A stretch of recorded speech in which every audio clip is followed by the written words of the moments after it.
Hello there and welcome to the Twilight Archive, where quiet curiosity meets the deep end of science and wonder is allowed to take its time. I'm here tonight because there's a story I want to share with you, one that begins in the most unlikely of places, a frozen wasteland at the bottom of our world, where the closest thing to civilization is a research station surrounded by endless white. But here's the thing about that endless white. It's not empty. It's not silent. And it's certainly not just frozen water sitting there doing nothing. What we're looking at, what stretches across Antarctica in sheets miles thick, is actually the most comprehensive library our planet has ever produced. Not a library of books or scrolls or digital files, but something far more ambitious, a library where Earth itself has been writing its autobiography for millions upon millions of years. You might be wondering what I mean by that. How can ice be a library? Well, imagine for a moment that every winter, every season, every year of Earth's climate history left behind a page. Not metaphorically, but literally, a thin layer that recorded exactly what was happening in our atmosphere at that precise moment. The temperature, the chemistry, the dust from volcanic eruptions half a world away. Even particles from exploding stars in distant galaxies. That's essentially what's happened in Antarctica. For the past 15 million years, snow has fallen, season after season, compressed into ice, and preserved an unbroken record of our planet's climate story. Layer upon layer upon layer, building up into ice sheets that in some places are nearly 3 miles thick. Each layer is a page.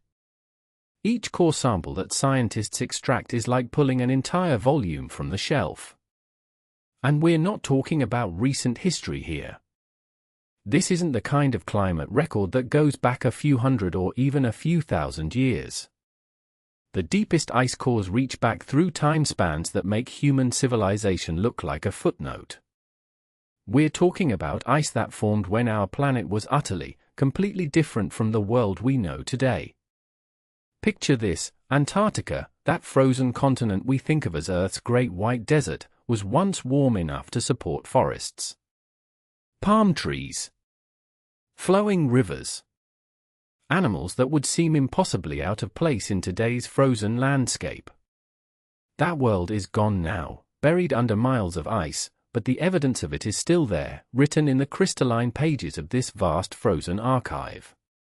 Now you might ask, and this is exactly what I would ask, how do we actually read ice? How do you take a cylinder of frozen water and extract from it the story of ancient climates, of volcanic winters, of the slow dance of ice ages that have shaped our world? It seems almost magical, doesn't it? The idea that we can peer into a chunk of ice and see back millions of years. But there's nothing magical about it. It's just science, which in its own way is far more remarkable than magic. Every piece of ice contains thousands of tiny air bubbles, microscopic time capsules that trapped samples of ancient atmospheres. When scientists melt that ice in controlled conditions, they can analyze the exact chemical composition of air that was breathed by creatures long extinct, in climates that no human has ever experienced. Think about that for a moment. We're literally breathing the same gases that once filled the lungs of dinosaurs, but now we can capture samples of those ancient atmospheres and study them in laboratories. We can measure carbon dioxide levels from millions of years ago with precision that rivals our measurements of today's atmosphere. What those measurements reveal is extraordinary. They show us a planet that has swung between extremes that would be almost unrecognizable today. Ice ages that lasted hundreds of thousands of years. Greenhouse periods when there was no ice anywhere on Earth. Volcanic eruptions so massive they blocked out the sun for years at a time. And through it all, this quiet, methodical process of ice formation, recording everything, preserving it all in a frozen library that spans continents. The scientists who work with these ice cores, glaciologists, climatologists, atmospheric chemists, they're essentially archaeologists of deep time. They're reading a book that Earth has been writing since long before there were any human eyes to witness the story. And what they're discovering is rewriting our understanding of how climate works, how quickly it can change, and what the boundaries of the possible really are when it comes to our planet's capacity for transformation. But here's what strikes me as particularly urgent about this work: this library, this 15-million-year archive of climate history, is starting to melt. For the first time since these ice sheets formed, they're facing temperatures warm enough to threaten their existence. Scientists are literally racing against time to extract and preserve as much information as possible before it's lost forever. Imagine the Library of Alexandria, but instead of human knowledge burning, we're talking about the potential loss of our planet's most detailed climate record. Information that took millions of years to accumulate could vanish in decades. So tonight, we're going to explore this frozen library together. We'll follow scientists as they drill down through layers of ancient ice, extracting cores that contain more climate information than all of human recorded history combined. We'll learn how to read the frozen pages of Earth's autobiography, from the microscopic air bubbles that reveal ancient atmospheres to the larger patterns that show us how ice ages come and go like seasons on a timescale we can barely comprehend. And along the way, we'll discover that this isn't just a story about the past. The ice cores are teaching us crucial lessons about our current moment, about the unprecedented speed of modern climate change, and about what might lie ahead for our warming world. If you find yourself drawn to these stories of deep time and scientific discovery, I'd love to have you join us for more expeditions into the extraordinary. Consider subscribing to the Twilight Archive, where we regularly explore the remarkable stories our planet tells us, if we know how to listen. But first, let's journey to Antarctica, where in the heart of the world's most remote continent, scientists operate drilling rigs that penetrate nearly 2 miles into ice sheets, extracting cores that contain atmospheric snapshots from when our planet was utterly different. Picture, if you will, the most inhospitable place on our planet. Antarctica. A continent twice the size of Australia, covered in ice so thick that in some places, if you could drill straight down, you'd penetrate nearly 3 miles before hitting solid rock. The average temperature hovers around -40 degrees Fahrenheit. Winds regularly exceed hurricane force. It's a place where your breath freezes before it leaves your mouth, where the sun doesn't rise for months at a time. And yet, in this frozen wasteland, we've built what might be humanity's most ambitious library project.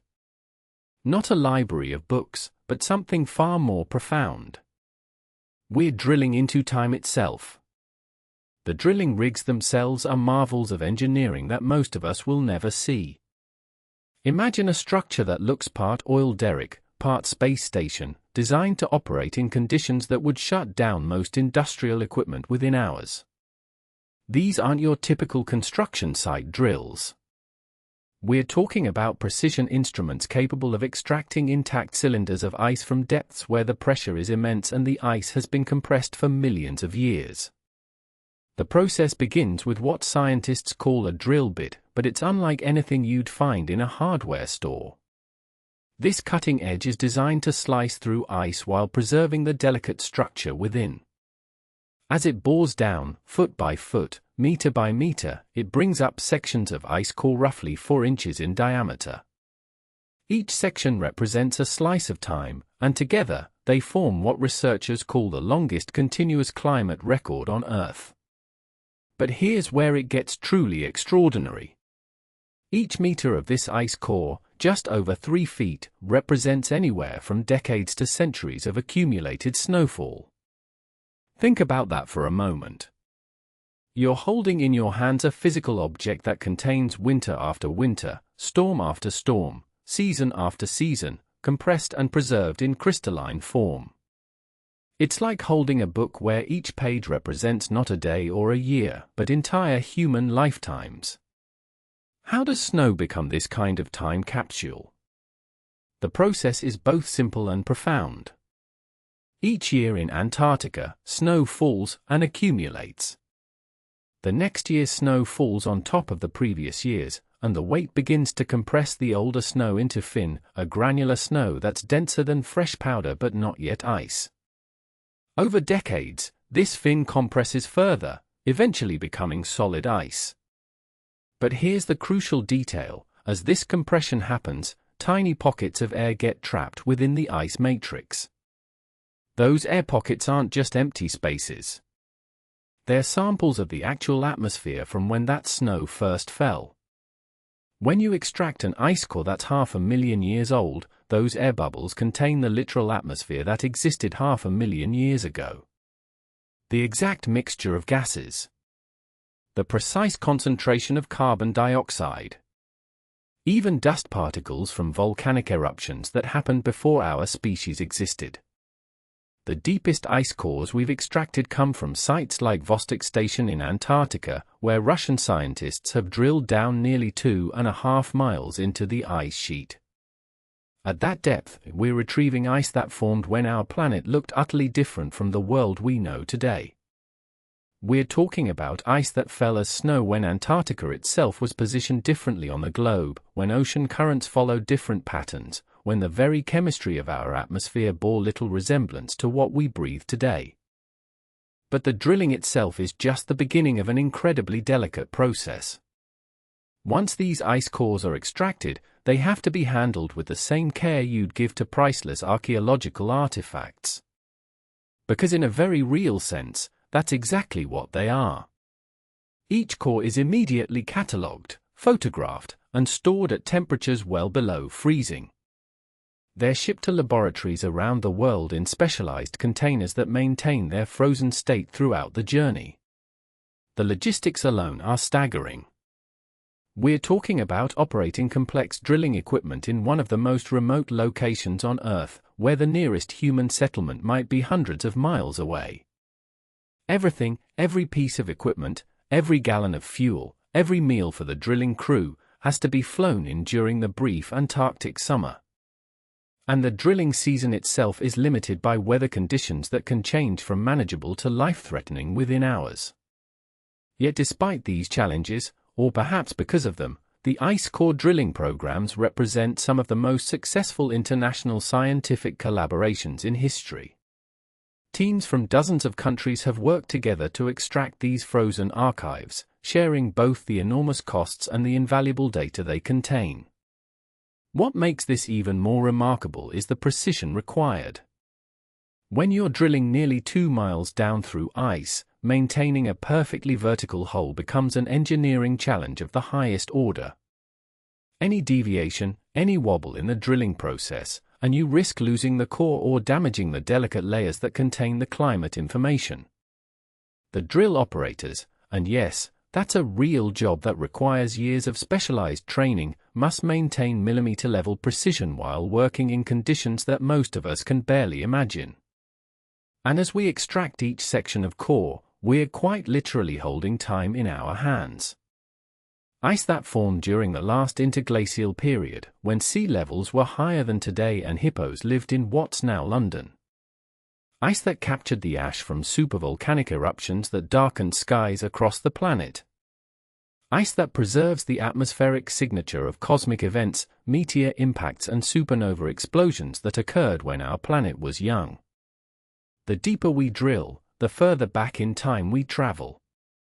At the bottom of the deepest cores, we're reaching ice that formed before human beings walked the Earth, before the great ice sheets of the Northern Hemisphere even existed, back to a time when our planet operated according to climate rules we're only beginning to understand. Each extracted core is like pulling a book from the world's oldest library, a library written not by human authors, but by the planet itself. And unlike human libraries, where information can be copied or digitized, these ice cores are irreplaceable originals. Once melted, the information they contain is gone forever. So how do we read these frozen books? How do scientists extract climate secrets from what appears to be ordinary ice? That's where our story takes another fascinating turn. How do you read a book made of ice? That's the question that has captivated glaciologists for decades, and the answer is both more elegant and more complex than you might imagine. We're dealing with a text written not in ink or carved in stone, but encoded in the very structure of frozen water itself. Each ice core that emerges from those Antarctic drilling sites isn't just a cylinder of ancient ice, it's a library of microscopic evidence, waiting to be decoded. Let's start with the most obvious clues. When you look at an ice core under proper lighting, you can actually see the layers. They appear as subtle bands of varying thickness and color, much like the rings of a tree. These are annual accumulation layers, formed as each year's snowfall compressed into ice. In some cores, particularly those from sites with heavy snowfall, you can count these layers like pages in a book, each one representing a single year stretching back through time. But that's just the beginning. The real secrets lie in what's trapped within the ice itself. As snow falls and accumulates, it captures tiny samples of whatever happens to be in the atmosphere at that moment. Dust from volcanic eruptions, pollen grains carried by ancient winds, salt crystals from long-dried ocean spray, and most importantly for our purposes, microscopic bubbles of air, literal samples of the atmosphere as it existed hundreds of thousands, even millions of years ago. Think about that for a moment. Every breath you take contains molecules that have circulated through Earth's atmosphere for eons. But in these ice cores, we have actual samples of air that were sealed away before humans ever walked upright, before the continents took their current shapes, before entire species evolved and went extinct. It's as if someone took careful atmospheric measurements every single year for millions of years and stored the results in a frozen vault. The process of reading these frozen pages requires extraordinary precision. When scientists want to analyze the air bubbles trapped in ice, they work in specially designed clean rooms where even the tiniest contamination could skew results. They carefully shave away the outer layers of each ice core section, layers that might have been contaminated during drilling or storage. What remains is the pristine interior, untouched since the day it froze. Next comes the delicate extraction process.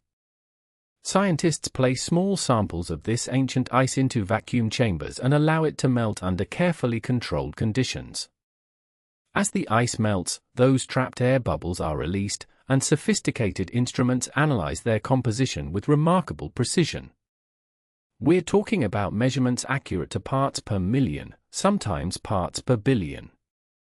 What do these analyses reveal? The carbon dioxide levels, for starters. By measuring the CO2 content in air bubbles from different time periods, scientists have reconstructed a detailed record of atmospheric carbon dioxide stretching back nearly 1 million years. The patterns they've found are striking, natural fluctuations that correlate precisely with ice age cycles, showing how Earth's climate system responds to orbital changes over geological time. But carbon dioxide is just one player in this atmospheric symphony. The ice cores also preserve records of methane, another powerful greenhouse gas. They capture signatures of volcanic eruptions in the form of elevated sulfur compounds that reveal not just when major eruptions occurred, but how powerful they were and how long their climate effects lasted. Some of these volcanic signatures represent eruptions so massive they make modern volcanoes look like gentle puffs of steam. Perhaps most remarkably, the ice contains evidence of events that happened far beyond Earth's atmosphere. When massive stars explode as supernovas, they scatter distinctive isotopes across interstellar space. Some of these cosmic signatures eventually make their way to Earth and get trapped in falling snow. By analyzing certain isotope ratios in ice cores, scientists have actually identified periods when nearby supernovas may have influenced Earth's climate by affecting cosmic ray bombardment and cloud formation patterns. You might be wondering how scientists can be so certain about the age of different ice layers. The answer lies in multiple lines of evidence that cross-check each other. Annual layer counting provides the most direct method for younger ice. Volcanic markers serve as chronological benchmarks. We know from historical records when certain major eruptions occurred, and their signatures in the ice help calibrate the timeline. For older ice, scientists use various dating techniques including analysis of naturally occurring radioactive isotopes. The precision of these techniques is astounding. In some cases, scientists can determine not just the year, but the season when particular atmospheric events occurred. They can see evidence of massive dust storms from ancient droughts, shifts in ocean circulation patterns that affected global weather, and even the atmospheric signatures of continent-scale forest fires that burned for months or years. But reading ice cores isn't just about identifying what's there, it's about understanding what it all means. Each piece of evidence must be placed in context, correlated with other climate indicators, and interpreted through our understanding of how Earth systems interact. When scientists find elevated dust levels in ice from 20,000 years ago, they don't just note the presence of dust. They consider what atmospheric conditions would have created such dusty periods, how this relates to other evidence of dry climate, and what it tells us about ice sheet extent, ocean circulation, and vegetation patterns of that era. The most fascinating aspect of this ice core detective work might be how it reveals the interconnectedness of Earth's systems. A volcanic eruption in Indonesia shows up in Antarctic ice. Changes in Amazon rainfall patterns appear as shifts in dust composition. Ocean circulation changes in the North Atlantic create signatures detectable in ice cores from both poles. We're reading not just local climate records, but a global story written in frozen water. And here's where our story becomes even more intriguing. The oldest ice cores don't just tell us about recent climate variations, they reveal periods when Earth's entire climate system operated in fundamentally different modes. They show us glimpses of a world so unlike our own that it challenges our basic assumptions about what's normal for our planet. That ancient world, locked in ice and waiting to be discovered, is where we're headed next. Let's travel back 50 million years. You're standing where Antarctica is today, but what you see would leave you speechless. Instead of endless white ice, there are rivers cutting through valleys lined with beech trees. The air is warm and humid. Ferns carpet the forest floor, and somewhere in the distance, you might hear the splash of a hippo-like creature entering a lake that will never freeze. This isn't science fiction. This is what the ice cores tell us about Antarctica's past, and it's perhaps the most startling revelation to emerge from those frozen libraries we've been exploring. The oldest ice, pulled up from nearly 2 miles beneath the surface, carries chemical signatures that paint a picture of Earth so radically different from today that it almost seems like a different planet. But how do we know this? How can scientists look at ancient ice and tell you there were palm trees growing where glacier now reign? The answer lies in the molecular archaeology that happens in laboratories around the world. When scientists extract those ancient air bubbles from ice cores, they're not just measuring carbon dioxide levels. They're analyzing isotopes, different versions of the same chemical elements that act like fingerprints of past conditions. Oxygen isotopes, for instance, tell us about temperature and precipitation patterns. Carbon isotopes reveal what kinds of plants were photosynthesizing millions of years ago. It's detective work at the atomic level. One of the most powerful tools in this molecular detective kit involves something called leaf wax biomarkers. Ancient plants produced waxy coatings on their leaves to protect against the elements, and traces of these waxes get preserved in ice and sediment cores. Different plants produce different wax signatures, so scientists can literally identify what species were growing in Antarctica millions of years ago. The results are extraordinary. We find evidence of nothofagus, southern beech trees that today only survive in temperate regions of South America and Australia. We see signs of grass prairies and flowering shrubs. Most remarkably, we find indicators of what scientists called subtropical flora, plant communities that require year-round warmth and abundant rainfall. But perhaps you're wondering, if Antarctica was so warm, why didn't all the ice melt everywhere on Earth? That's where things get interesting, because the ancient world wasn't just warmer, it was fundamentally different in ways that challenge our basic understanding of how climate works. 50 million years ago, during what geologists call the Eocene epoch, Earth had no permanent ice caps anywhere. Not in Antarctica, not in Greenland, not on mountain peaks. The planet was in what scientists call a greenhouse state, where global temperatures were roughly 25 degrees Fahrenheit warmer than today. But here's what's truly remarkable: despite having no ice anywhere, sea levels were only about 200 feet higher than today. Where was all that extra water? The answer tells us something profound about how different Earth's systems can be. In that ancient greenhouse world, the atmosphere held vastly more moisture. Massive inland seas covered parts of what are now continents. The Amazon basin was largely underwater. Rainfall patterns were so different that some regions that are deserts today were lush tropical forests, while other areas experienced monsoons that lasted for months. Scientists pieced this puzzle together by combining evidence from ice cores with data from sediment cores drilled from ancient lake beds and ocean floors. They examine fossilized pollen grains, analyze the chemistry of ancient shells, and study the magnetic signatures locked in rocks. Each piece of evidence is like a pixel in a vast image that slowly comes into focus, revealing Earth's capacity for existing in states we can barely imagine. One of the most intriguing discoveries involves something called polar forests. Evidence suggests that even during the long polar nights, when Antarctica was plunged into months of darkness, forests somehow survived. How is that possible? Scientists think these ancient ecosystems operated on entirely different principles than forests today. They may have been dominated by deciduous trees that went dormant during the dark months, or by unique plant communities that had evolved to photosynthesize during the brief growing seasons and store energy through the long winters. The implications are staggering. These findings suggest that life on Earth is far more adaptable and resilient than we often assume. They also reveal that our planet's climate system can exist in stable states that are radically different from anything humans have ever experienced. But there's something else hidden in these ice core revelations, something that should give us pause. The transition from that ancient greenhouse world to our current ice age didn't happen gradually over hundreds of millions of years.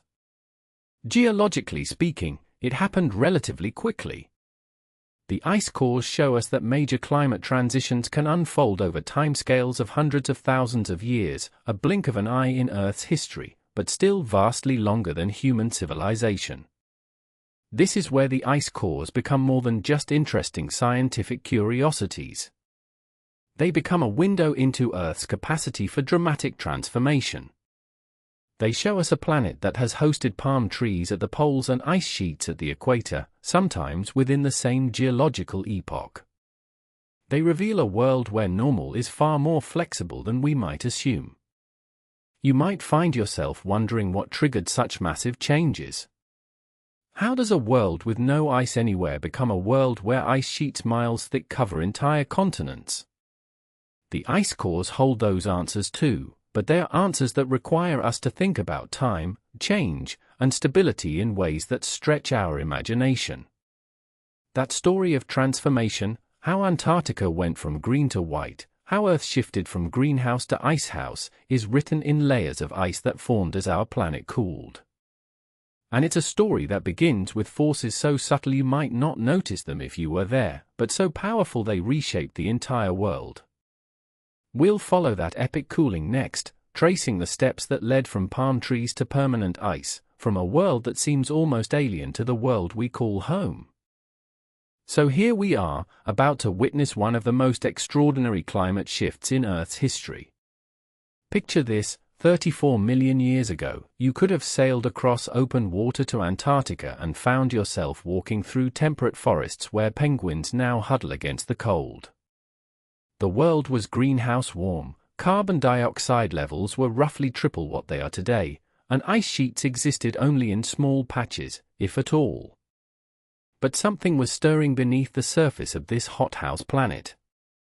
Deep in the Earth's mantle, the slow dance of tectonic plates was reaching a crescendo that would change everything.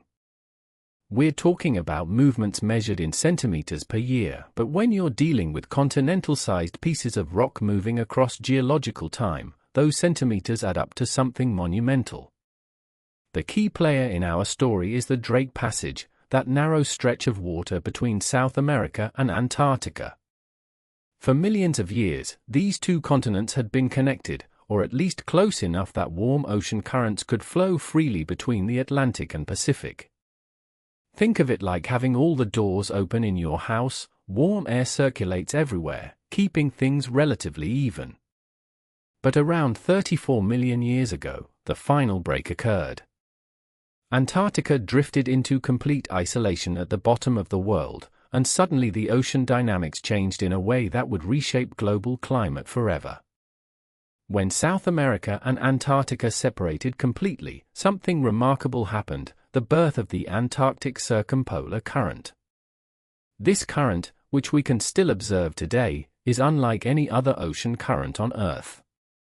It's the world's longest, strongest current, circling Antarctica like a massive liquid fence. And that's exactly what it became, a barrier that effectively cut off Antarctica from the warm waters flowing up from the north. The continent that had been basking in subtropical warmth suddenly found itself thermally isolated, surrounded by its own private ocean that grew colder and colder. Now, you might be wondering, how do we know all this from ice cores? Here's where the detective work gets fascinating. The ice cores don't just tell us what happened, they show us the precise timing and the chemical fingerprints of this transformation. As Antarctica cooled and ice began to form permanently, the isotopic composition of oxygen in seawater changed. When water evaporates to form clouds and precipitation, lighter isotopes of oxygen preferentially enter the water vapor, leaving heavier isotopes behind in the ocean. But when that precipitation falls as snow and gets locked up in ice sheets for millions of years, those lighter isotopes are effectively removed from the global water cycle. The ice cores capture this shift in stunning detail. We can watch, layer by layer, as the chemical signature changes, marking the moment when Antarctica's ice stopped melting completely each summer and started accumulating year after year. It's like reading a bank statement that shows the moment someone started saving money instead of spending it all, except instead of dollars, we're tracking the planet's water budget. But the story gets even more complex when we consider what was happening in the atmosphere. As Antarctica cooled and ice sheets began to grow, the planet's entire heat budget shifted. Ice reflects sunlight back to space much more effectively than dark ocean or green forest. It's the same reason you wear a white shirt on a hot day rather than a black one. So as more ice formed, more sunlight got reflected back to space, which cooled the planet further, which allowed more ice to form.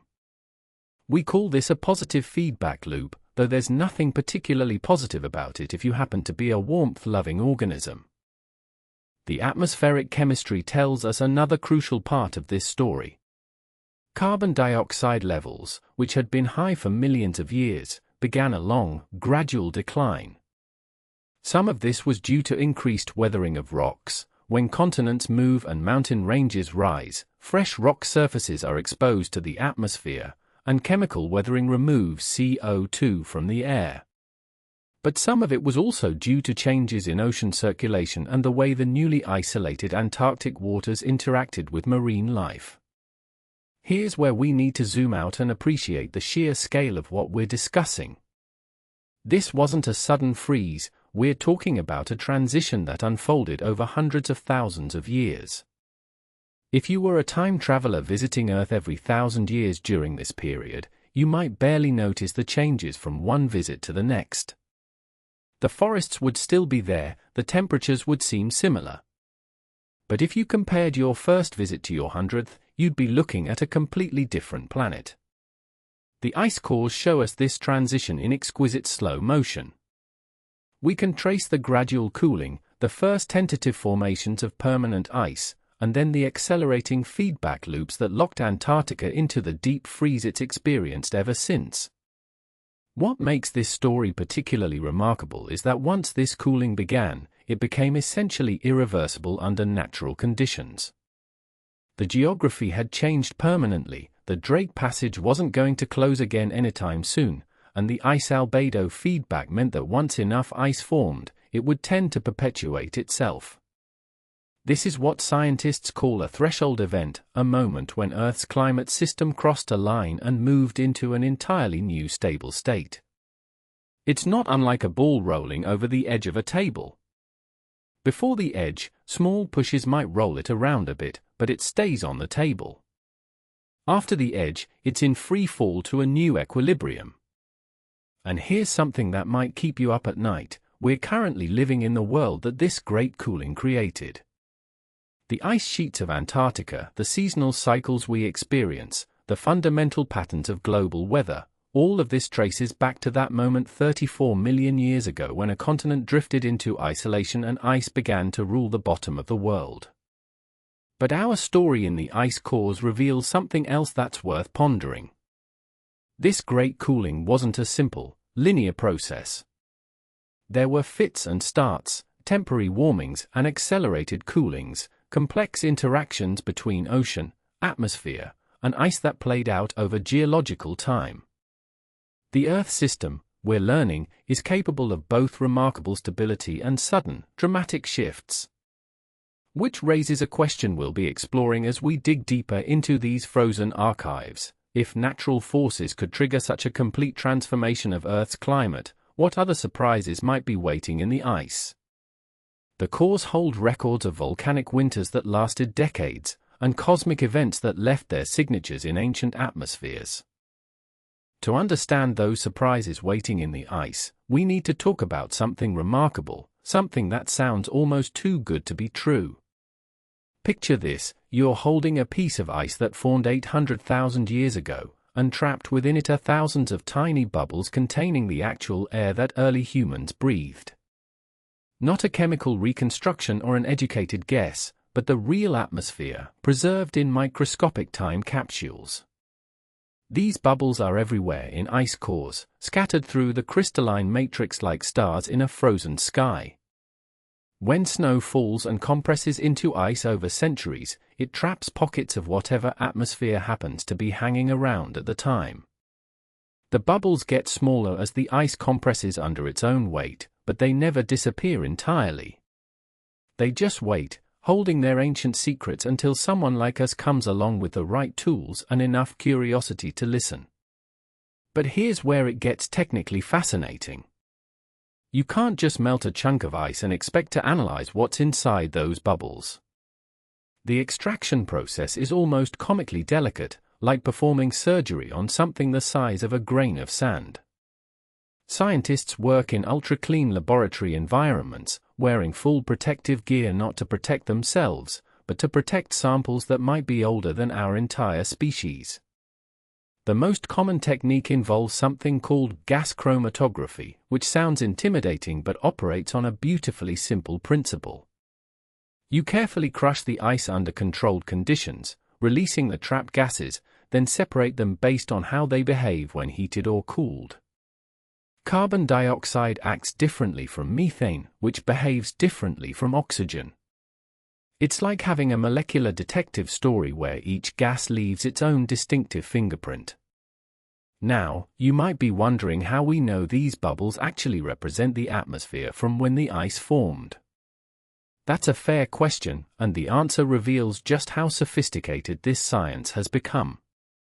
Different layers of ice cores can be precisely dated using multiple techniques, counting annual layers like tree rings, measuring radioactive isotopes, and cross-referencing with known historical events like major volcanic eruptions that left distinctive chemical signatures. What makes this even more remarkable is the sheer volume of information packed into each core. A single meter of ice might contain air from several decades, and within that meter, scientists can identify individual years, sometimes even seasons. They found evidence of specific volcanic eruptions, fluctuations in solar radiation, and changes in ocean circulation patterns, all recorded in the chemistry of ancient air. The precision is staggering. Modern techniques can measure atmospheric carbon dioxide concentrations from 400,000 years ago with an accuracy of just a few parts per million. We know more about Earth's atmospheric composition during the last interglacial period than we do about many parts of our own atmosphere today. And this is where those natural climate cycles start to come into focus. The bubbles reveal that Earth's atmosphere has been dancing to rhythms we're only beginning to understand. Carbon dioxide levels have oscillated between roughly 180 and 300 parts per million over the past several 100,000 years, rising and falling in patterns that match ice age cycles with almost mechanical precision. But here's what's truly mind-bending: these atmospheric changes weren't just following climate shifts, they were driving them. The bubbles show us that small changes in atmospheric composition could amplify relatively minor orbital variations into full-blown ice ages. It's like discovering that Earth has its own built-in climate amplifier, one that's been operating for millions of years. Some of the most startling discoveries have come from analyzing trace gases, compounds that exist in tiny concentrations but tell enormous stories. Methane concentrations, for instance, provide clues about ancient wetlands, agricultural activities, and even the populations of large mammals roaming prehistoric landscapes. Scientists have literally tracked the rise and fall of ancient ecosystems by measuring methane bubbles in ice cores. The nitrous oxide levels tell us about soil conditions and bacterial activity across entire continents. Sulfur compounds reveal the frequency and intensity of volcanic eruptions, while unusual isotope ratios can indicate periods of intense cosmic radiation or changes in ocean circulation patterns. Each gas is like a different instrument in an ancient orchestra, and scientists are learning to hear the symphony. One of my favorite discoveries involves what researchers call the mystery interval, a period about 400,000 years ago when atmospheric composition changed in ways that don't match any of our current climate models. The ice core bubbles from this time contain atmospheric signatures that suggest something unusual was happening with Earth's carbon cycle, possibly involving massive changes in vegetation patterns or ocean chemistry that we still don't fully understand. This is where the ice cores become more than just historical records, they become laboratories for testing our understanding of how Earth's climate system actually works. When scientists find atmospheric conditions in ancient bubbles that their models can't explain, it forces them to reconsider fundamental assumptions about climate dynamics. The technical challenges of this work continue to push scientific boundaries. Researchers have developed techniques for analyzing individual bubbles smaller than the width of a human hair. They can now extract meaningful data from ice samples weighing less than a gram, samples that might represent just a few years of atmospheric history from hundreds of thousands of years ago. What emerges from all this painstaking analysis is a picture of Earth's atmosphere as something far more dynamic and responsive than we ever imagined. These bubbles reveal an atmosphere that can shift between stable states relatively quickly, that responds to small changes in unexpected ways, and that operates according to feedback loops we're still discovering. And perhaps most importantly, they show us that what we consider normal atmospheric conditions, the relatively stable climate that allowed human civilization to develop, might be more fragile and temporary than we'd like to believe. The bubbles whisper stories of a planet capable of dramatic atmospheric swings, of climate states that can persist for millennia before shifting into something entirely different. Which brings us to an even more intriguing question: what do these atmospheric time capsules tell us about the deeper rhythms governing Earth's climate? The answer lies in understanding how our planet's relationship with the cosmos itself drives changes that unfold over hundreds of thousands of years. What if I told you that Earth's climate beats like a cosmic metronome, keeping time with rhythms so vast that entire civilizations rise and fall between beats? The ice cores have revealed something extraordinary. Our planet's climate doesn't just change randomly, it dances to a celestial symphony that's been playing for millions of years. Let's step back and consider something remarkable. As scientists analyzed deeper and deeper ice cores, they began to notice patterns. Temperature swings that seemed chaotic at first glance revealed an underlying order when viewed across hundreds of thousands of years. The ice was recording cycles, predictable, measurable cycles that stretched far beyond any human timescale. You might be wondering what could possibly drive climate changes on such enormous scales. The answer lies not in what's happening on Earth, but in how Earth moves through space itself. Our planet's relationship with the Sun isn't as constant as we might assume. We orbit at a distance of about 93 million miles, but that distance varies. Earth's path around the Sun isn't a perfect circle, it's an ellipse that becomes more or less oval-shaped over periods of about 100,000 years. When Earth's orbit is more elliptical, we spend part of each year significantly farther from the Sun. When it's more circular, the distance remains relatively constant. This might seem like a subtle difference, but remember, we're dealing with the energy that powers all weather, all ocean currents, all life on Earth. Even small changes in the amount of solar energy reaching our planet can tip the climate system in profound directions. But orbital shape is just one part of the story. Earth also wobbles as it spins, much like a spinning top that's starting to slow down. This wobble, called precession, takes about 26,000 years to complete a full cycle. Imagine Earth as a gyroscope tilting slowly in space, changing which hemisphere receives more intense summer sunlight at different points in this long cycle. Then there's the tilt itself, what scientists call obliquity. Right now, Earth's axis tilts at about 23.5 degrees, which gives us our seasons. But over 41,000-year cycles, this tilt varies between about 22 and 24.5 degrees. You might think such small changes couldn't matter much, but consider this, the difference between a harsh winter and a mild one often comes down to just a degree or two of temperature. Now imagine that kind of shift sustained for thousands of years. These three orbital cycles, eccentricity, precession, and obliquity, were first described mathematically by a Serbian mathematician named Milutin Milankovic in the early 20th century. He proposed that these cycles, acting together, could explain the ice ages.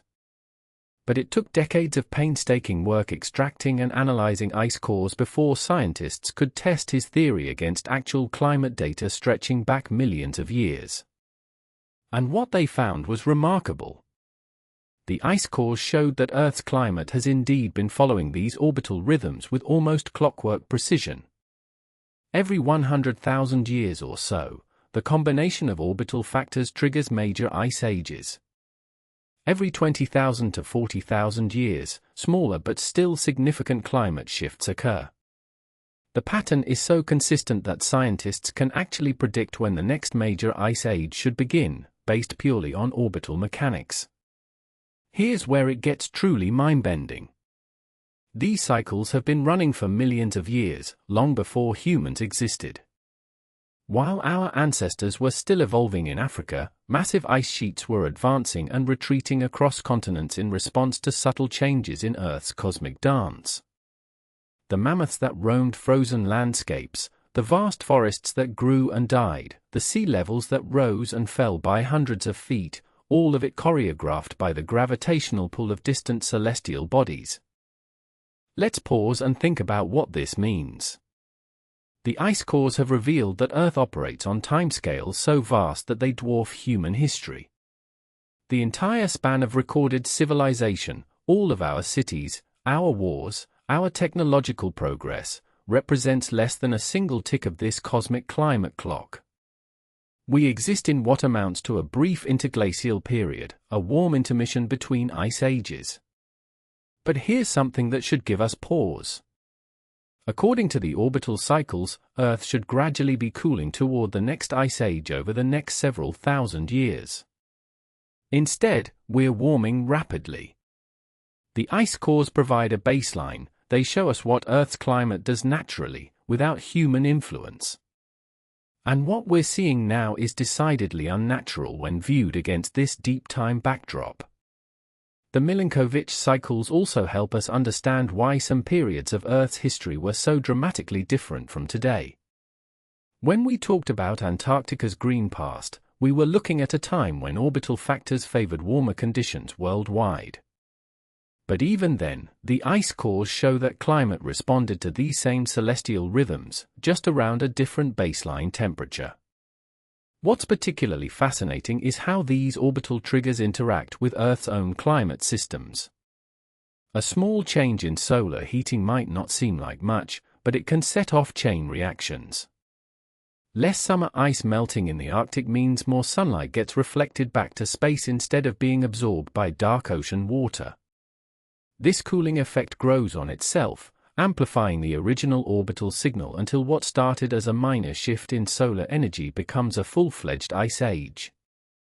The ice cores show us these feedback loops in action, preserved layer by layer. We can see how ice sheets grew slowly at first, then accelerated as they crossed certain tipping points. We can track how ocean currents shifted as ice locked up vast amounts of water, changing global weather patterns. The cores document a planet that's exquisitely sensitive to small changes, but changes that play out over timescales that make human lifespan seem like brief flickers. As we examine these ancient climate rhythms, we begin to appreciate something profound. Earth's climate system has its own deep history, its own memory, its own patterns that stretch back far beyond anything humans have witnessed. But within this cosmic rhythm, we're now encountering evidence of something else entirely: volcanic explosions that disrupted these cycles, cosmic events that left their mark in the ice, and natural disasters so immense they challenge our understanding of what a normal climate really means. Now, as we delve deeper into these frozen archives, we encounter something that reads like a disaster movie written in ice, evidence of catastrophes so immense they reshaped the entire planet's climate system. The ice cores reveal a sobering truth: Earth's climate doesn't just dance to the slow rhythm of orbital cycles. Sometimes it gets hit by sledgehammers. Let's start with the volcanic winters. Picture this: you're examining an ice core from central Greenland, and suddenly you encounter a layer that's darker than anything around it. The ice here is filled with volcanic ash and sulfur compounds, and when you date this layer, you're looking at the aftermath of the 1815 eruption of Mount Tambora in Indonesia. That single eruption was so massive it lowered global temperatures by up to 3 degrees Celsius the following year, creating what historians call the year without a summer. Crops failed across Europe and North America. Snow fell in June. But Tambora was just a hiccup compared to what the deeper ice reveals. As we move further back in time, we find evidence of supervolcanic eruptions that make Tambora look like a firecracker.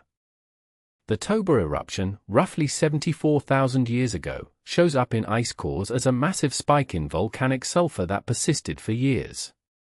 This wasn't just a bad season, this was a volcanic winter that may have pushed our early human ancestors to the brink of extinction. The genetic bottleneck that scientists detect in human DNA around this time? It might be written in ash layers preserved in ancient ice. Here's what happens during these volcanic winters, and why the ice cores are such perfect witnesses. When a massive volcano erupts, it doesn't just spew lava, it launches millions of tons of sulfur dioxide into the stratosphere. Up there, these compounds form tiny reflective particles that act like a planetary mirror, bouncing sunlight back into space. The result is rapid, dramatic cooling that can last for years or even decades. The ice cores don't just record that these events happened, they give us a year-by-year account of how the planet responded. We can trace the initial spike of volcanic material, followed by the telltale signs of cooling, changes in isotope ratios, shifts in atmospheric circulation patterns, even evidence of how vegetation responded to the sudden climate shift. It's like having a detailed medical chart for a planet in crisis. But volcanoes aren't the only external force that's left its mark in the ice. And this is where things get truly fascinating, and a bit cosmic. Scientists examining ice cores have discovered something unexpected: periods when Earth's climate appears to have been influenced by events happening not on our planet, but in the depths of space. You might be wondering how we could possibly detect cosmic events in ice cores. The answer lies in something called cosmogenic isotopes, atomic signatures created when cosmic rays from deep space collide with molecules in Earth's atmosphere. When the Sun is particularly active, it creates a kind of magnetic shield that deflects many of these cosmic rays. But when solar activity is low, more cosmic radiation reaches our atmosphere, creating more of these telltale isotopes that eventually get locked into the ice. Here's where it gets really interesting. Some scientists have proposed that these periods of increased cosmic radiation might actually influence cloud formation on Earth. The idea is that cosmic rays help seed the formation of clouds by creating the microscopic particles around which water droplets can form. More cosmic rays could mean more clouds, which could mean cooler temperatures. It's still a hotly debated theory, but the ice cores are giving us the data to test it over geological timescales. The ice has revealed periods when Earth was bathed in cosmic radiation for decades or centuries at a time. During these cosmic summers, the isotope signatures in the ice tell us that something was fundamentally different about how our atmosphere was interacting with space. Whether this actually influenced climate is still being debated, but the correlation is there in the data, waiting to be fully understood. Then there are the truly cataclysmic events, the asteroid impacts that show up in the ice record like punctuation marks in Earth's story. The ice cores can't tell us about the impact that killed the dinosaurs 66 million years ago, that's beyond their reach. But they can and do record more recent cosmic impacts. When the Tunguska event flattened 2,000 square kilometers of Siberian forest in 1908, it left traces in ice cores around the world. The atmospheric disturbance from that relatively small cosmic visitor was enough to create detectable changes in atmospheric chemistry that the ice faithfully recorded. What's remarkable about these volcanic and cosmic events is how they serve as natural experiments in climate science. Each major eruption or cosmic event is like nature running a controlled experiment on its own climate system. How does the planet respond to a sudden injection of sulfur into the stratosphere? What happens when cosmic radiation increases dramatically for several decades? The ice cores give us the before, during, and after pictures of these planetary experiments.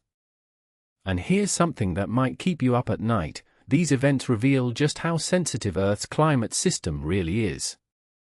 A single volcanic eruption can trigger global cooling that lasts for years. Changes in cosmic radiation that we can barely measure might influence cloud cover across the entire planet. The ice cores show us that Earth's climate isn't the stable, predictable system we sometimes imagine it to be. It's a complex, sensitive mechanism that can be nudged into dramatically different states by forces both terrestrial and cosmic. Perhaps most sobering is what these records tell us about the speed of change. When Mount Tambora erupted, global temperatures dropped within months.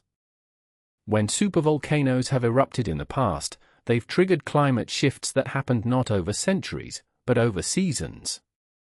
The ice cores reveal a planet capable of rapid, dramatic transitions so swift that ecosystems and civilizations have little time to adapt.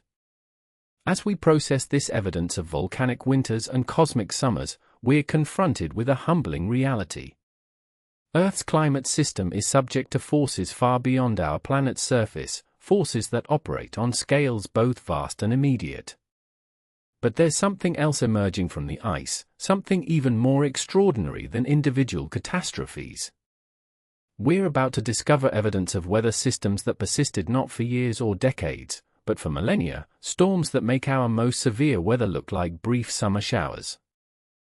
Picture this, a thunderstorm that lasts for 10,000 years.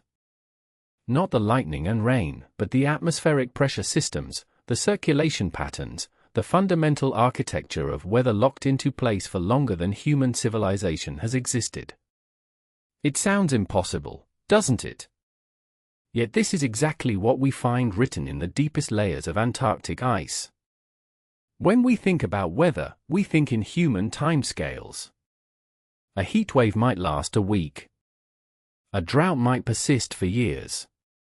The longest-running weather patterns we know about, like the Pacific Decadal Oscillation, operate on cycles of 20 to 30 years. But the ice cores are telling us a different story entirely. They're revealing atmospheric patterns that persisted for millennia, weather systems so stable and long-lived that they redefine what we mean by the word atempory. Consider what scientists discovered in cores from the Ross Ice Shelf, dating back 3 million years. Buried in those ancient layers, they found evidence of atmospheric circulation patterns that remained remarkably consistent for periods spanning 50,000 years or more. These weren't just calm, stable conditions, these were active weather systems, storm tracks and pressure gradients that maintained their basic structure across geological time. How do we know this? The ice preserves chemical signatures that act like fossilized weather maps. Different atmospheric patterns leave distinct traces, isotope ratios that reveal wind directions, dust compositions that indicate storm paths, even the orientation of ice crystals themselves, which form differently depending on the prevailing atmospheric conditions. It's like having a weather station that's been running continuously for millions of years, faithfully recording data in a language we're only now learning to read. You might be wondering how a storm system could possibly maintain itself for thousands of years. After all, weather is chaotic by nature, small changes amplify into large effects, butterfly wings and hurricanes, all that. And you'd be right to wonder. These aren't storms in the way we typically imagine them. They're more like atmospheric architectures, stable configurations of air pressure and ocean circulation that, once established, become self-reinforcing. Think of it like a river. Individual water molecules are constantly changing, flowing downstream and being replaced by new ones. But the river itself, its course, its meanders, its basic structure, can persist for thousands of years. The million-year storms work similarly. The air masses change, the individual weather fronts come and go, but the underlying pattern maintains its shape across vast stretches of time. One of the most remarkable examples comes from ice cores spanning the Pliocene epoch, roughly 3 million years ago. During this period, Antarctica's ice sheets reveal evidence of what paleoclimatologists call the persistent meridional circulation, essentially, a north-south atmospheric flow pattern that remained stable for over 100,000 years. This isn't just academic curiosity. This circulation pattern fundamentally shaped global climate during that entire period, influencing everything from monsoon patterns in Asia to rainfall in what would one day become the Amazon. What's particularly fascinating is how these long-term patterns interact with shorter-term cycles. Remember those Milankovitch cycles we discussed earlier?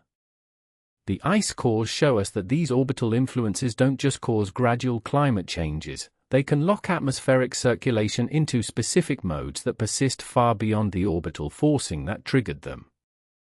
It's as if the atmosphere has a memory, a tendency to get stuck in certain configurations once they're established. But here's where things get truly mind-bending. Some of these ancient weather patterns were completely unlike anything we see today. The ice cores reveal circulation systems that have no modern analog, atmospheric configurations that operated under different boundary conditions, when the continents were arranged differently, when ocean currents flowed along entirely different paths. One such pattern, preserved in cores from the Transantarctic mountains, shows evidence of what researchers call atmospheric rivers that persisted for millennia. These were narrow corridors of water vapor transport, like atmospheric highways carrying moisture from the equator to the poles, but operating on a scale and duration that dwarfs anything in our current climate system. These rivers of air transported not just water vapor, but heat, dust, and chemical signatures across thousands of miles, leaving their mark in ice layers that accumulated over tens of thousands of years. These discoveries force us to reconsider our entire concept of baseline climate. When we talk about anomalous weather patterns, we're usually referring to the relatively short period of instrumental records, maybe a century or two of systematic observations. But the ice cores reveal that our modern weather patterns, the ones we consider normal, might actually be quite unusual from a deep time perspective. For instance, the current jet stream configuration, those high-altitude rivers of air that guide weather systems across the continents, appears to be relatively young in geological terms.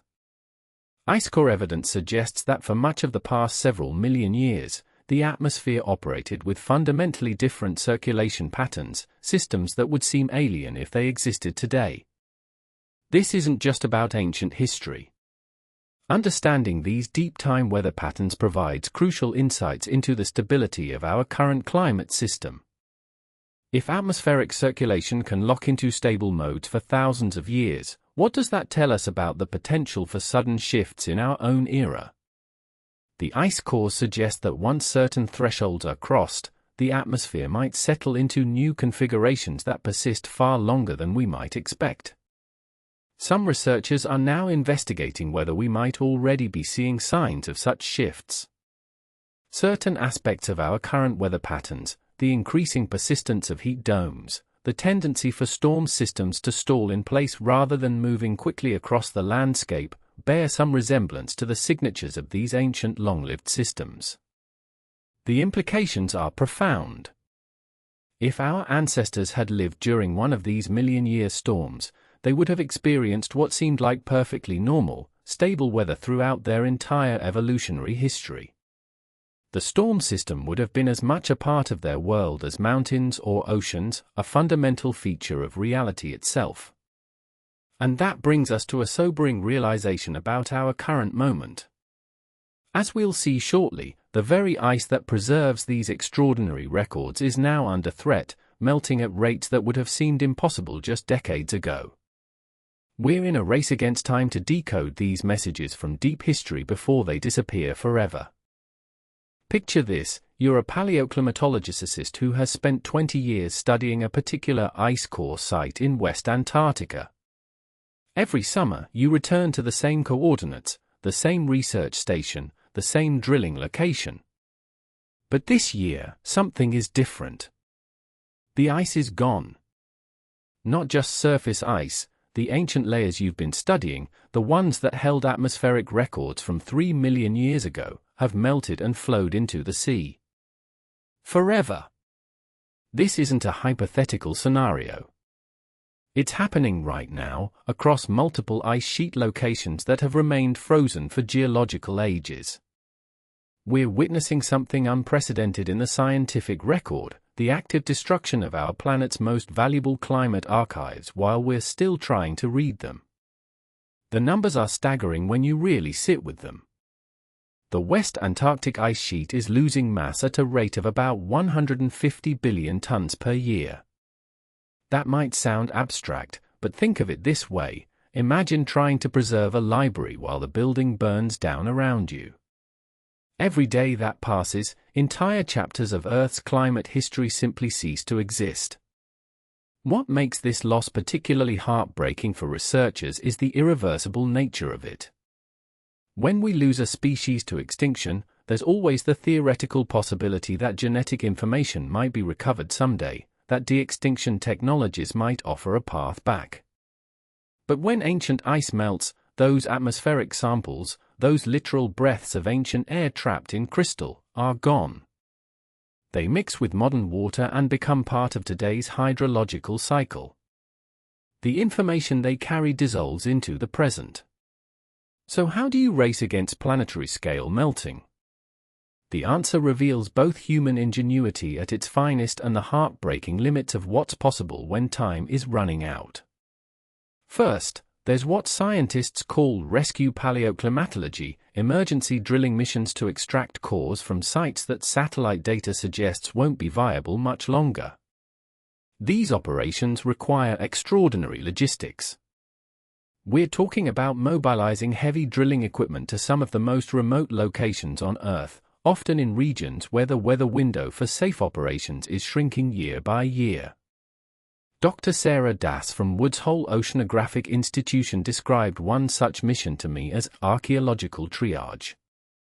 Her team identified ice core sites based not just on their scientific value, but on how long they might survive. They created priority lists. Which millennia of climate data could they save first? It's an agonizing calculus. Do you focus on the oldest ice, hoping to preserve the deepest historical records? Or do you prioritize sites that might offer the clearest insight into natural climate variability? Then there's the question of preservation once you've extracted these cores. Traditional ice core storage involves keeping samples at -18 degrees Celsius in specialized freezer facilities. But what happens when you're dealing with millions of samples that need to be preserved indefinitely? The National Science Foundation operates the National Ice Core Laboratory in Denver, which currently stores more than 20,000 meters of ice cores from around the globe. But space is limited, energy costs are enormous, and the facility is already at capacity. Some research groups are exploring more radical preservation methods. There's a project underway to create a genetic bank for ice cores, not storing the physical ice, but extracting and preserving the biological material trapped within it.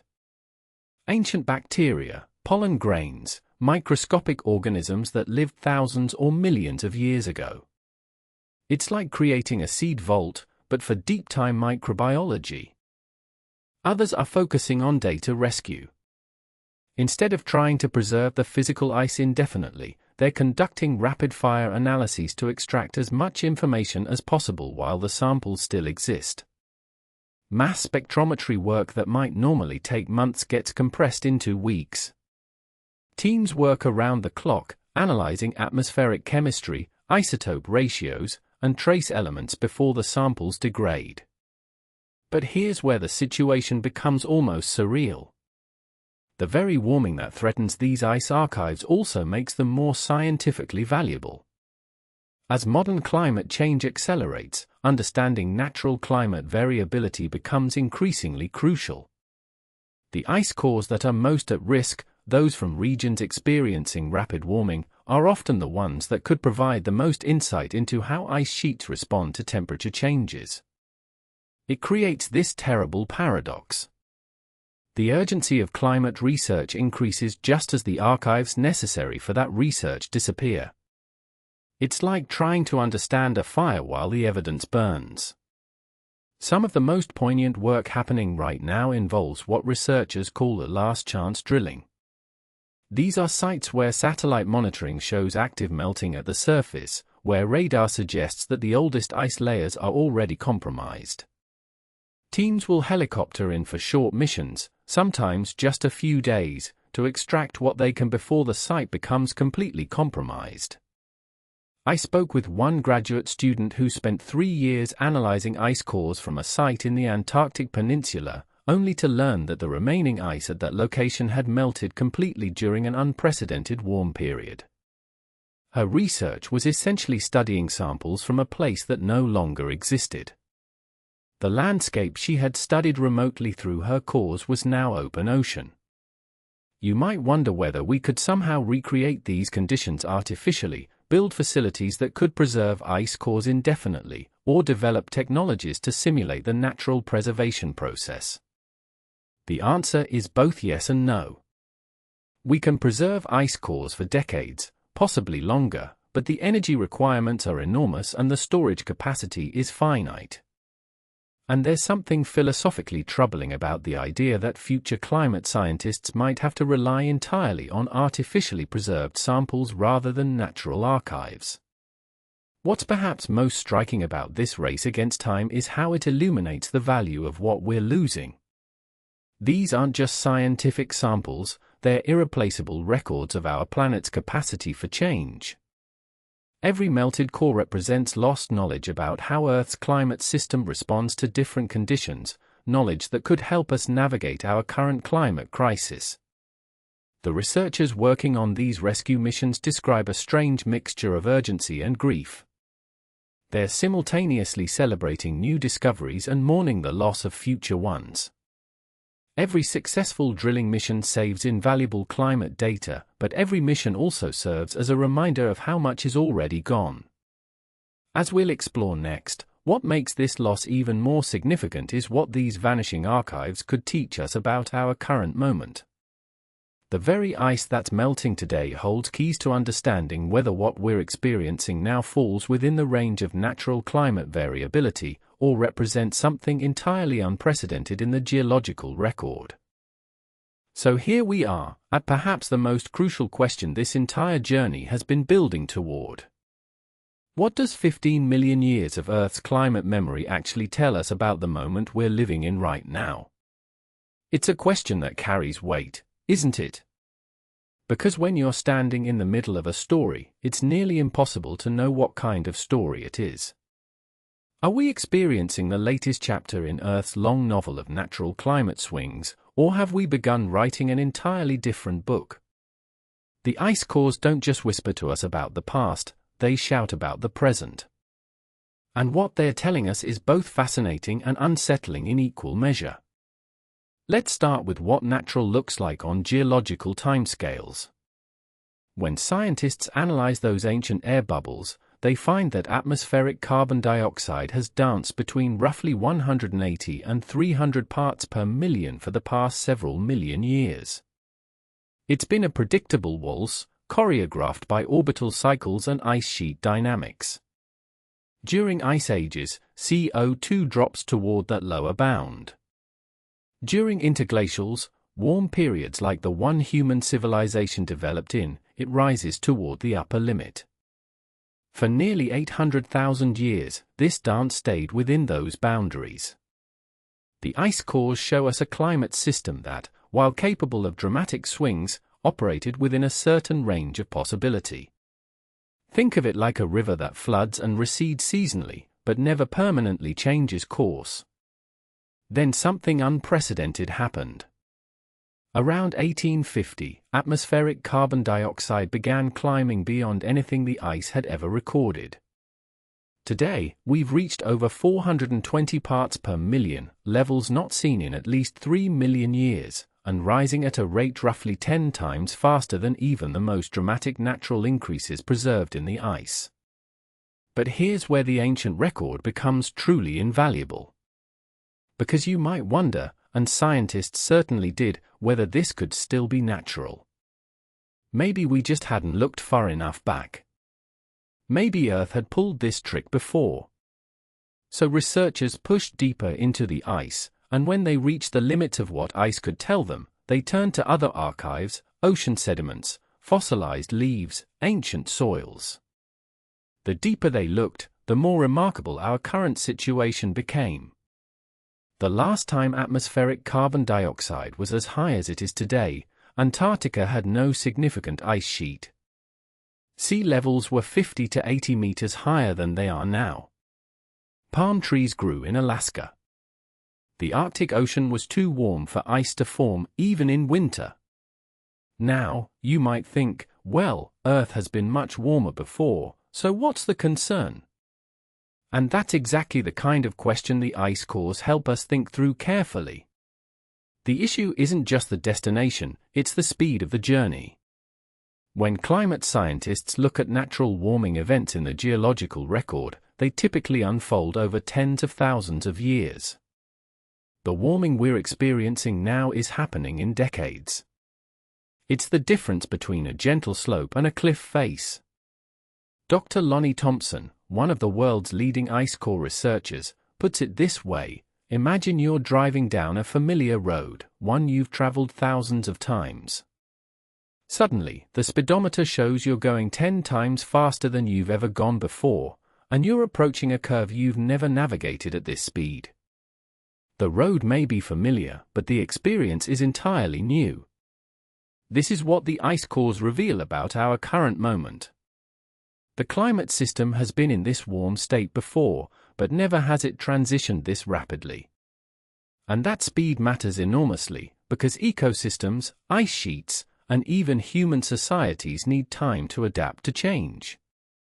But the ancient archives teach us something else crucial. They show us how the climate system responds to rapid changes when they do occur. And this is where things get really interesting. Burned into the ice are records of what scientists call the tipping points, moments when gradual changes suddenly accelerate into rapid, dramatic shifts. The collapse of massive ice sheets. The shutdown of ocean circulation patterns that had operated for millions of years. The reorganization of atmospheric circulation that plunged regions into drought or flood for centuries. These aren't theoretical possibilities, they're documented events, preserved in the crystalline archives we've been exploring. And they teach us that climate systems, while generally stable, can cross thresholds beyond which change accelerates dramatically. The ice cores from Greenland show us one particularly sobering example. Around 12,900 years ago, as the world was warming out of the last ice age, something dramatic happened. Within just a few decades, possibly just a few years, the North Atlantic region plunged back into Ice Age conditions. This event, called the Younger Dryas, lasted over 1,000 years. The ice cores captured this climate whiplash in exquisite detail. They show us that massive ice sheets can collapse rapidly, that ocean currents can shut down with little warning, and that regional climates can shift between stable states faster than ecosystems can adapt. Now, we're not necessarily facing an identical scenario today, but the ice cores teach us that the climate system contains these possibilities. They're part of its repertoire, so to speak. And understanding them helps us recognize early warning signs and prepare for non-linear changes. Perhaps most importantly, the ancient climate records provide crucial context for understanding what normal actually means. When politicians or commentators claim that climate has always changed naturally, they're absolutely right. But the ice cores reveal the full picture of what that natural change looks like, both its patterns and its limits. They show us that yes, climate varies naturally, but within boundaries. Yes, atmospheric composition changes, but typically over timescales that allow life to adapt. Yes, ice sheets grow and shrink, but usually in response to orbital cycles that unfold over thousands of years. What we're experiencing now, rapid warming driven by atmospheric changes occurring over decades rather than millennia, simply doesn't appear in the natural record the ice has preserved for us. So when we ask what 15 million years of climate history teaches us about our current moment, the answer is both humbling and urgent. It teaches us that we're conducting an experiment with our planet's climate system that has no precedent in the geological record we can access. But it also teaches us something hopeful. Because embedded in those ancient ice cores are the operating instructions for our climate system, how it responds to different atmospheric compositions, how sensitive it is to various forcings, how quickly it can change when pushed beyond certain thresholds. And that knowledge, extracted from the deep archives of time, gives us something our ancestors never had, the ability to see where we're heading before we get there. And so we come to the end of our journey through 15 million years of Earth's climate history, written in layers of ancient ice at the bottom of the world. We've traveled from forests in Antarctica to ice ages triggered by our planet's orbital dance, from volcanic winters that lasted decades to the subtle chemistry of bubbles trapped in frozen time. But as we step back from this vast panorama of deep time, what strikes me most is not just what we've learned, it's the extraordinary privilege of being able to learn it at all. Think about this for a moment.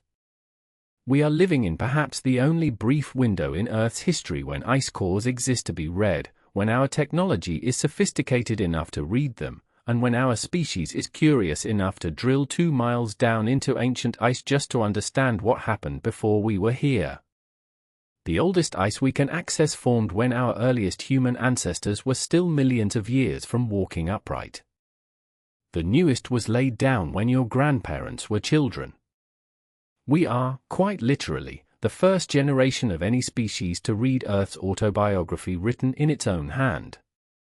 This makes us something unprecedented in the planet's history, not just witnesses to change, but conscious interpreters of it. Every other species that has faced major climate shifts had to navigate them blind, with no knowledge of what had come before or what patterns might repeat. They survived or didn't based on instinct, adaptation, and chance. We're different. We can see the rhythms. But with that extraordinary privilege comes something equally extraordinary: responsibility. Because once you understand the operating instructions for the climate system, once you've seen how sensitively it responds to atmospheric changes, once you've witnessed its capacity for both gradual evolution and sudden transformation, you can't unknow it. The ice cores don't just tell us what happened. They tell us what's possible. And what's possible is both reassuring and sobering. Reassuring, because we've seen that Earth has survived catastrophic changes before: massive volcanic eruptions, asteroid impacts, the complete reorganization of atmospheric chemistry. Life persists. The planet endures. But sobering, because we've also seen how quickly stable conditions can collapse when pushed beyond certain thresholds. The ice cores show us worlds that transformed in centuries, not millennia. This knowledge places us in a unique position among all the species that have ever lived.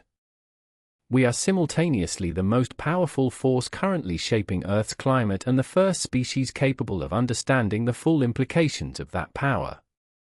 We can read the warnings written in ancient ice. We can see the patterns. We can model the consequences of our choices. What fascinates me about the scientists who study ice cores is how this responsibility seems to weigh on them.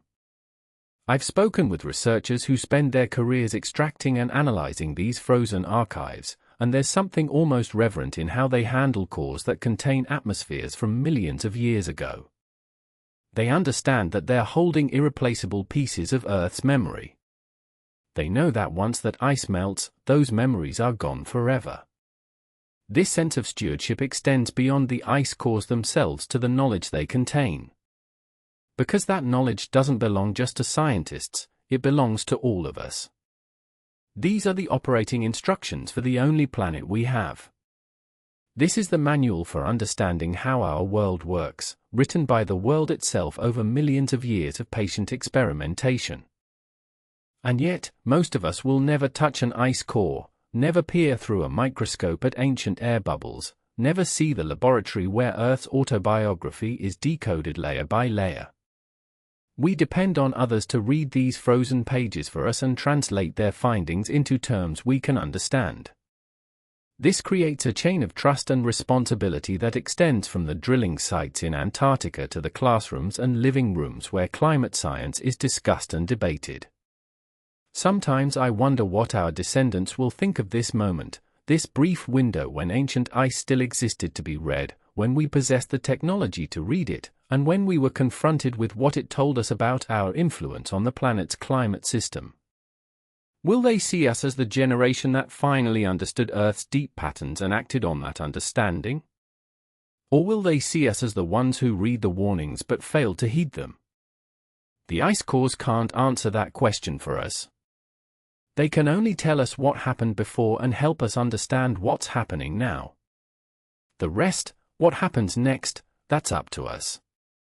But here's what I find hopeful about our journey through these frozen archives: the very fact that we can read them at all suggests something profound about human nature.